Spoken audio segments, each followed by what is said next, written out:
to start, give a little bit about the historical background, and also just to understand what were these French settlements. If you talk about India today, I guess we have a lot of Indians along today. We mainly think about the British India history, but there also was a small French history. So let's give a little bit about historical background.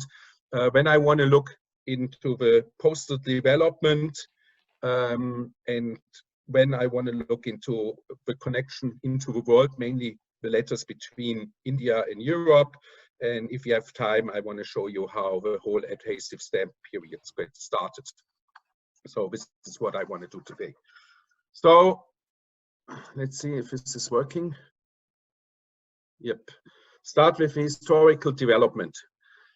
Just to give you a little bit of an idea about the context. If we think about colonies, it was basically the Spanish and the Portuguese who started with colonization, and we all know that they mainly started in the Americas. And basically, in the second wave of colonization, the French started out and they had more or less two colonial regions in those early days around the 1700s.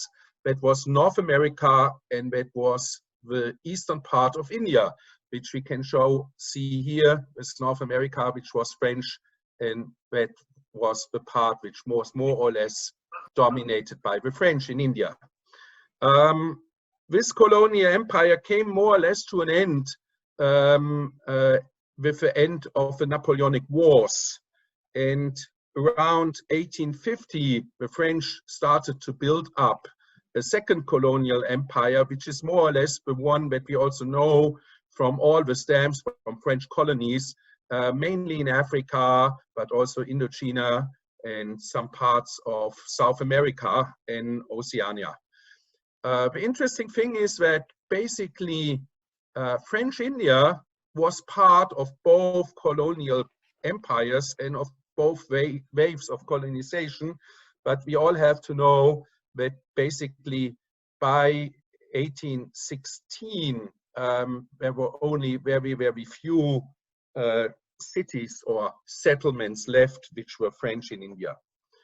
If you look at it a little bit more detailed, this is a slide which I think we also have seen a couple of days ago when Mark and Dave presented his talk on the Danish settlements in India. Around 1700, there have been several nations struggling for predominance in India, which were the British, the French, the Dutch, the Danish, and the Portuguese. And basically, in the end, we all know that the British succeeded to a certain extent and ruled India until the 1940s and 50s of the last century.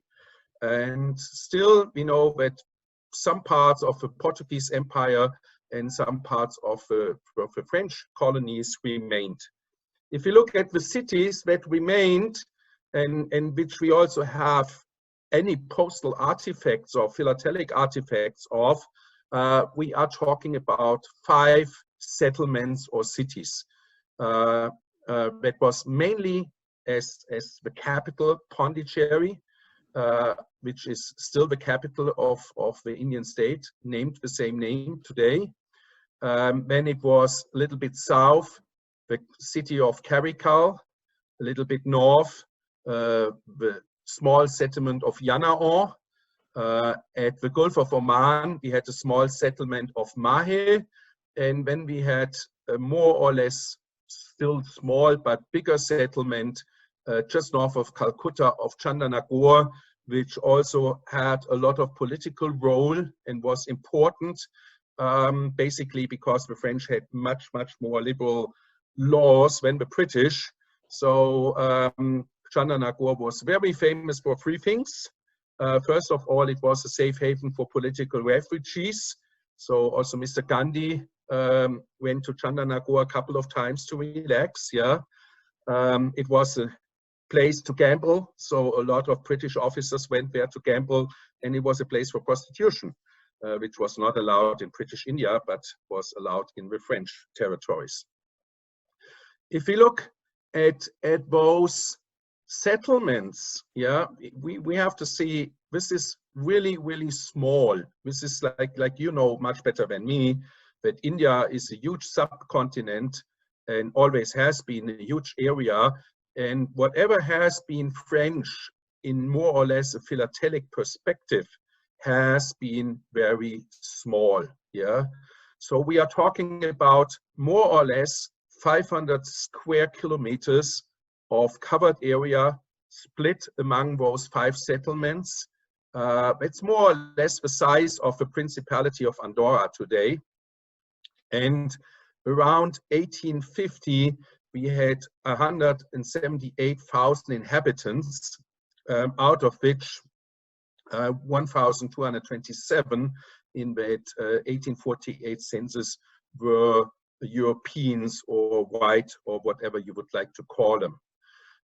What is also very interesting, if you look at the maps, and this is something I'm still curious about because I never was in Pondicherry or in Mahe, is if you look at the map, you see that this is not a single area, but this whole thing was spread, yeah, and between that was a lot of British or British Indian territory. Due to this fact, the French settlements in India after 1816 never were able to live on their own. They were dependent on the resources and the infrastructures of the British, yeah. And we will see that infrastructure did not only cover things like water or later electricity, or of course the Indian Railway, yeah, which also traveled to Pondicherry, but it was also the post office and the postal service. So let's go and have a look in the postal development. It's okay? It's working, yeah? Yeah. Okay, perfect. If you go back, the earliest letters that you can find, and I will show one earlier letter later, date back into the 1720s, 1730s, yeah? But until the opening of first post offices, basically letters were carried by carriers. There was no official postal service. And this is a folded letter from 1753, which was carried within the territory or within the city of Pondicherry from a ship which was on anchor in the harbor of Pondicherry to Jean-Laurent de Lauriston, who at that time was an advisor to the board of the French government, but who later became also governor of Pondicherry.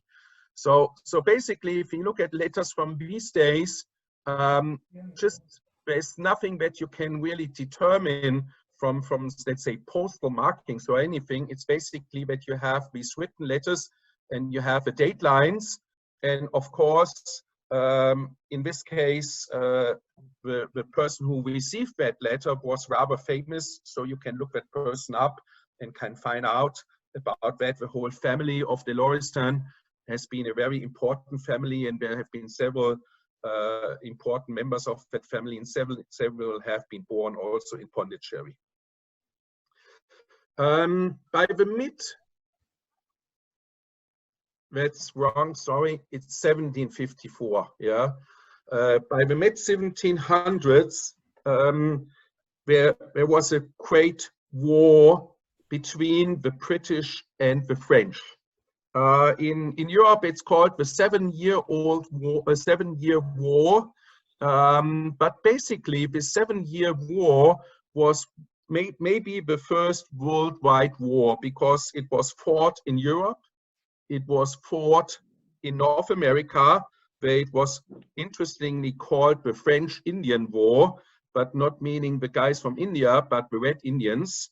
And it was fought in India, where it's called Carnatic War. Yeah, and this is a letter from a French officer, in this case a Chandranagore, in 1755, and he's basically writing about this, what was happening in these days. Yeah, so basically before the 7-Year War, the French had their domination of the eastern part of India, and they were not challenged by the British. And with the 7-Year War, or the Carnatic War, the British pretty much managed to take over the power of the overall Indian subcontinent.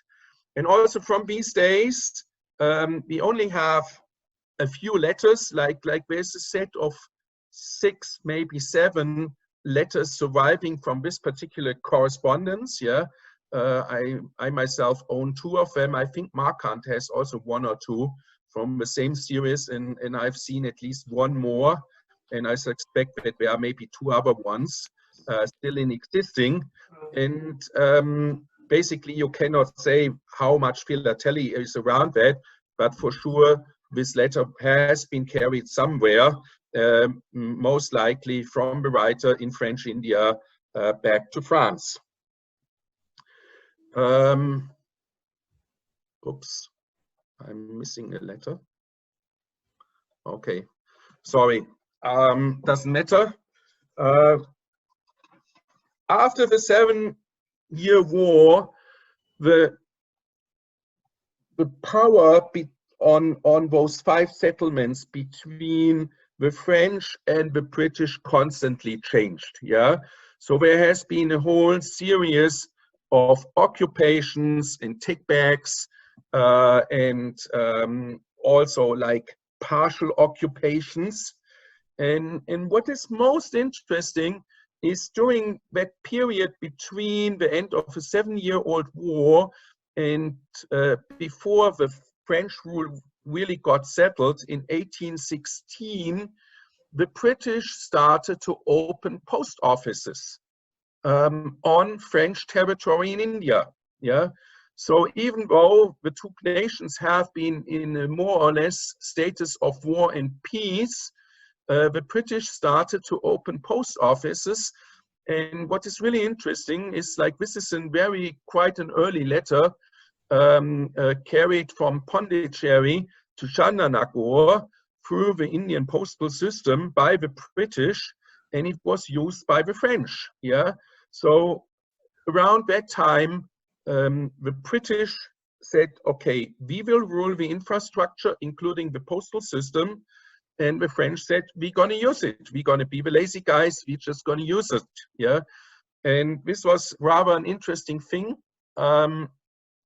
Still, as we can see, this letter, even though it was going through the British postal system, has a marking in fanon, which was the French currency. Yeah, so it has a currency marking, of course. 1 fanon and 1 anna was the same amount. At that time, in the beginning, as you see, there was no cancellation, no stamp, no hand-struck stamps available.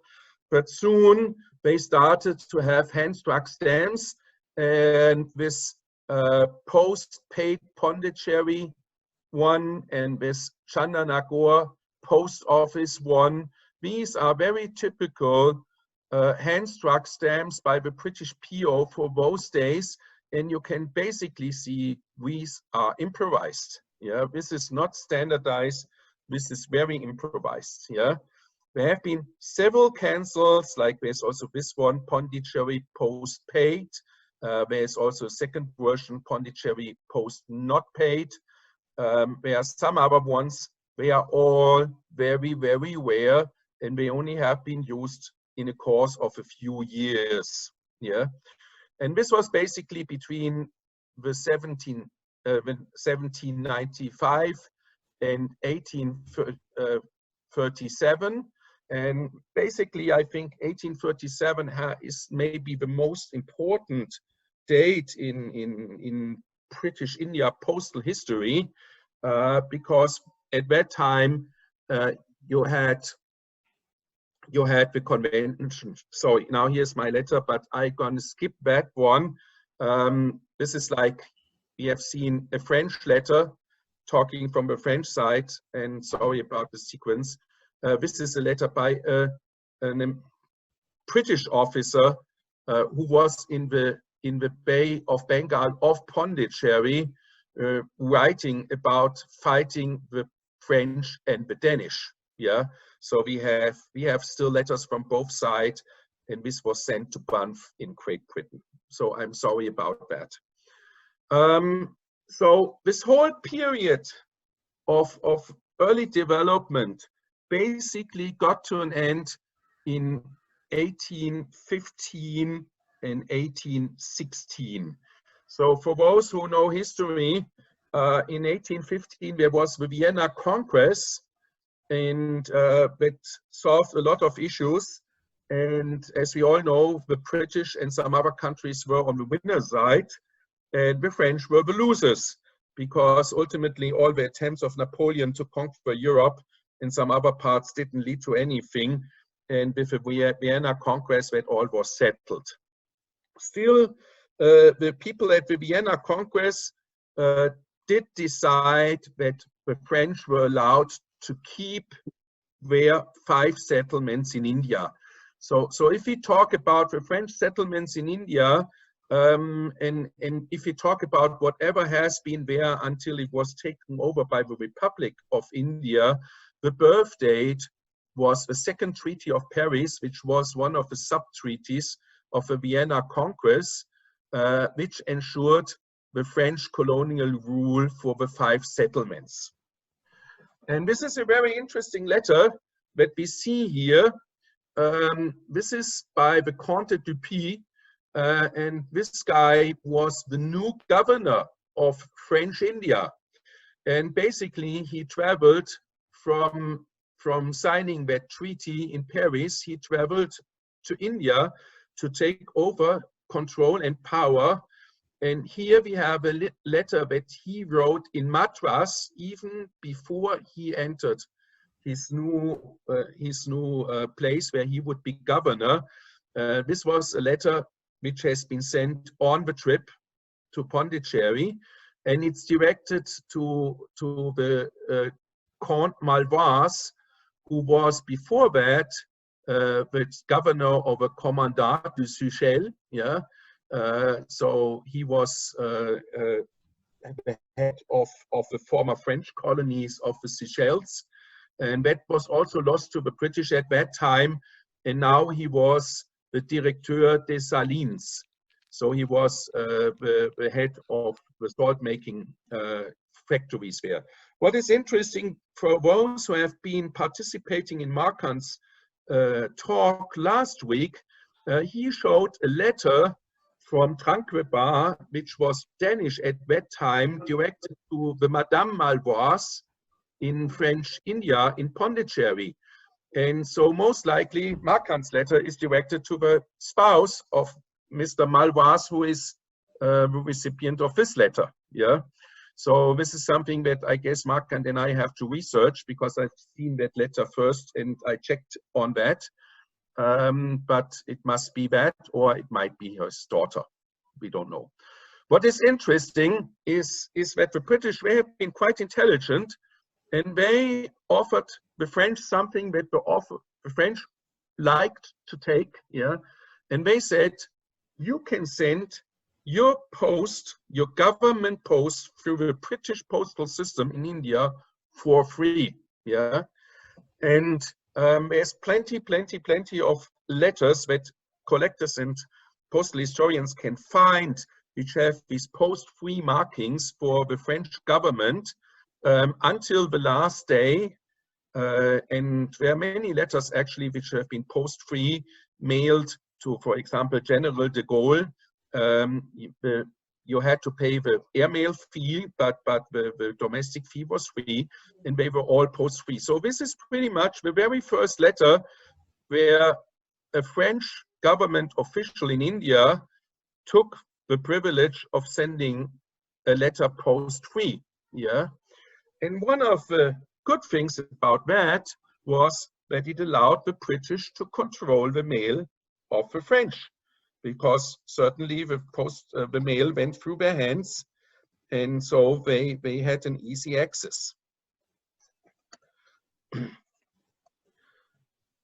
So the next thing that came, and we talked about that before, was 1837, which was a very important date in India postal history, with the India Post Office Act and the issue of those hand-struck box stamps. Yeah, these were issued all throughout India, and of course, those post offices run by the British in the French colonies or in the French settlements used the same ones. So we have here Pondicherry, we have Karikal, we have Chandernagore.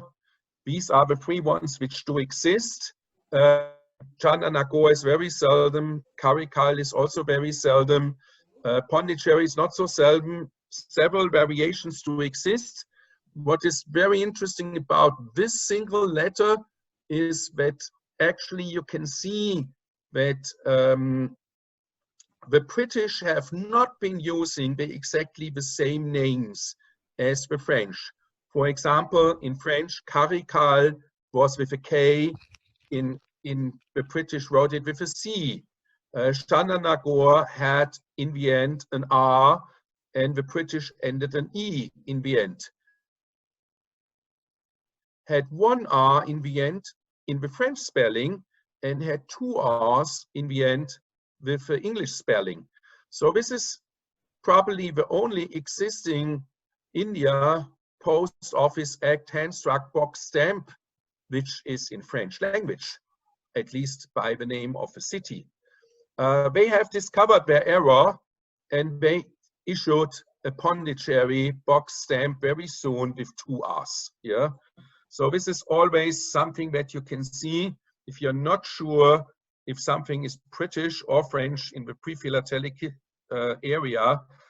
You just look at the spelling and you can find out about the origin, except this one, which uses the French spelling and not the British English spelling. Oops, sorry. So what is interesting is the question, what did happen to the French? Yeah, and the answer is the French did not open any own post offices until 1853. By 1853 and by 1854, they more or less opened post offices in all their 5 settlements. And again, this is a very early letter sent from Pondicherry, and there's no way to determine that that is actually French, except it doesn't show any box stamp, which would show that it went through a British system, but it shows the typical French stamp PD, paid to destination. Yeah, and of course the letter has a date line inside that it was sent from Pondicherry on the 20th December 1854. Of course, also the French realized that this was not a good solution, and they also started to introduce hand-struck stamps by 1857. Yeah, and as we also can see, they did the same as the British. They improvised. They had somehow a little bit more an artistic eye, I would say, compared to the British hand-struck stamps 50 years earlier. But you can see that this is the Bureau de Pondicherry stamp, which is the most frequent one. This is the Chandernagore stamp without the E, Chandernagore and or int, and manuscript date marking. And this is the Karikal stamp, which actually, I guess, was a seal used as the stamp. Yeah, there are a few others from that period. There's also a Bureau de Karikal, and there are several different types of Pondicherry. Yeah, those in that type are not really rare. the Chandernagore and the Karikalvis were only few which still exist. Yeah. What is interesting is if you look at that, 1857, no stamps. Yeah. And as we all know, there were already stamps available. So what was happening around that? We will talk about that a little later. So let's have a look at the mail back and forth to Europe. Yeah, and this is the earliest letter that I know, and maybe the India experts can tell me in the context of overall India how old it is and how seldom it is. But this is the hand-carried letter from 1731, carried from Bernafa in what is today, or what was in these days, Poland, yeah, to French India. And basically, if you dig down the history, the letter was written by a French officer who was serving at the garrison in Bernafa in Poland. And there was a French garrison actually because the French king was married to a daughter of the Polish king, and he did send a battalion of French soldiers to his father-in-law in Poland. And so this officer, he did write a letter to Jean Denis, who was a servant of the French India Company. And basically he writes because he was not sure that the guy is maybe in Pondicherry or in Bengal, which of course was Chandernagore. So as we all know, there's maybe 1,000 kilometers in between, but somehow it must have ended up, and it takes this very typical marking in the grace of God, yeah, that garde de la porteur, that whoever is carrying the letters should be safeguarded by God. So this is the earliest letter that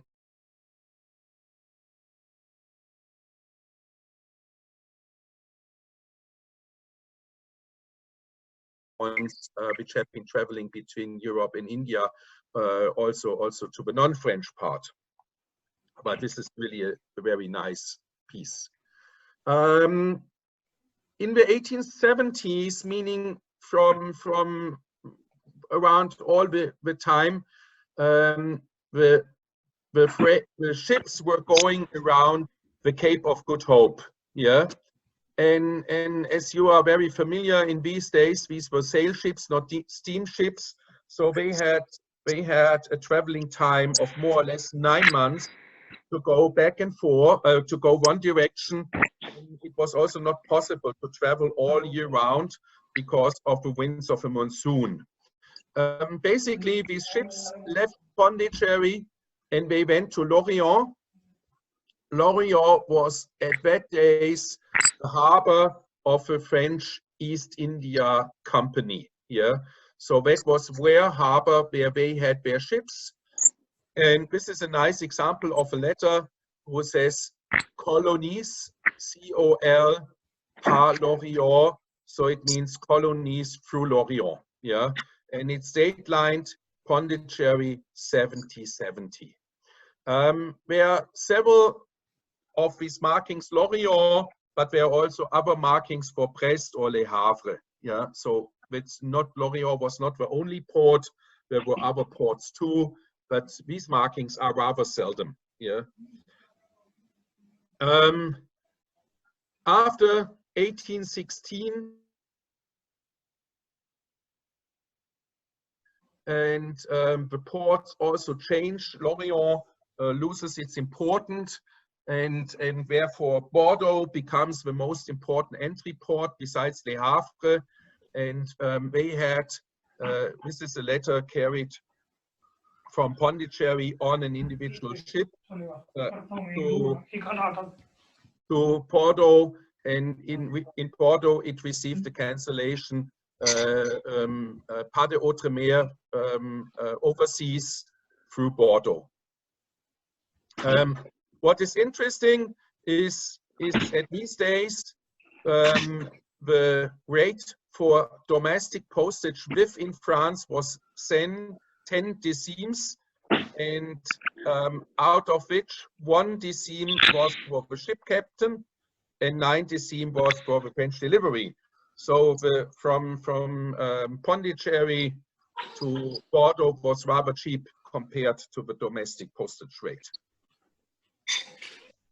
During these days, there was a competition, and we will see that between the French carriers, which were going directly, and also forwarding agents. This is a letter by the forwarding agent Skinner, and another one by another company called Arbuthnot and Latham. I guess there are several other ones which were very famous, and basically all those forwarding agents also catered mail from Pondicherry and the other settlements, but they also catered all the mail from the rest of India, of course. So there is no difference in that, and this is not the French mail system. It mainly went through the British Indian mail and went through those forwarding agents. Then, as we all know, also around the mid-30s of the 18th century, in 1836 and 1839, we had the Anglo-French Convention, which allowed a more or less end-to-end steamship service from India to Europe. Yeah, and basically we know the ships went from mainly Bombay to Suez when the letters were carried to Alexandria, and then they were delivered over the Mediterranean Sea by French paquebots and delivered to Marseille, and then they continued within France or even from France to England. So this is a rather nice letter because it practically has the biggest number of stamps and cancellations. It's date line Pondicherry, 13th November 1838. It has a box cancellation of Pondicherry, again the one which has the French spelling, and it went through Madras, it went through Bombay, it went through Alexandria and the Mediterranean. It has a manuscript marking, and it has the arrival marking from Bordeaux, where it arrived pretty much in good time. So there's a small correction here, sorry, it's 39. So maybe one can ask is, okay, we have seen letters now until around 1850, 1860, and what is about the stamps? Yeah, and the interesting thing, again, the British were first. As we all know, the British issued the first adhesive stamps in India in 1854, and those stamps also were used in the French settlements. So this is a very interesting thing, and this is something that continued to more or less until the French settlements were closed down, that always letters were going through the British system, and the British system pretty much catered letters to everywhere, but they had the exclusive right to send letters within India. So the French never had the right to deliver letters within India through their postal office. So this is a nice letter, and these very early letters are rather difficult to find, and usually the quality is rather bad, but they exist, yeah, but it's not so easy to find. So the question is, what did the French do? As we all know, the French introduced stamps earlier, and they already introduced stamps for their colonies in 1851. And the problem was that the French thought it might be offensive if they introduced stamps, and that it might be offensive to the British. Yeah. So they waited until the British introduced the first stamps in India, and then they waited another 4 years or 5 years until they started to use their French colonial stamps also in the French settlements.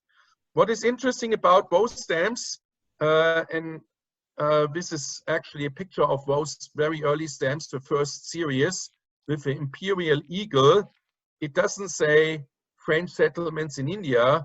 The French had one set of postage stamps for all their colonies. And they used those uniform stamps until the 1890s, before they started to issue individual stamps per colonies. So there have been several series of stamps which have been used at all colonies.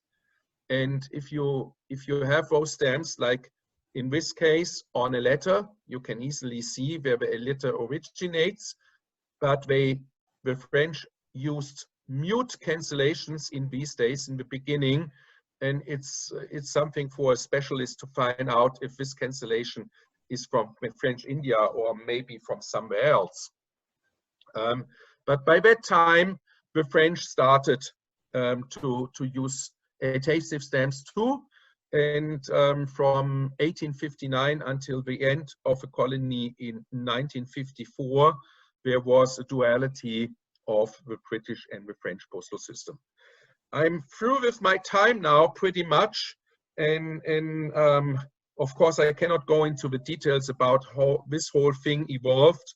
There are many things about the postal history after 1859. But I hope that you got a little bit of a comprehensive story about what happened until the first adhesive stamps were issued and used.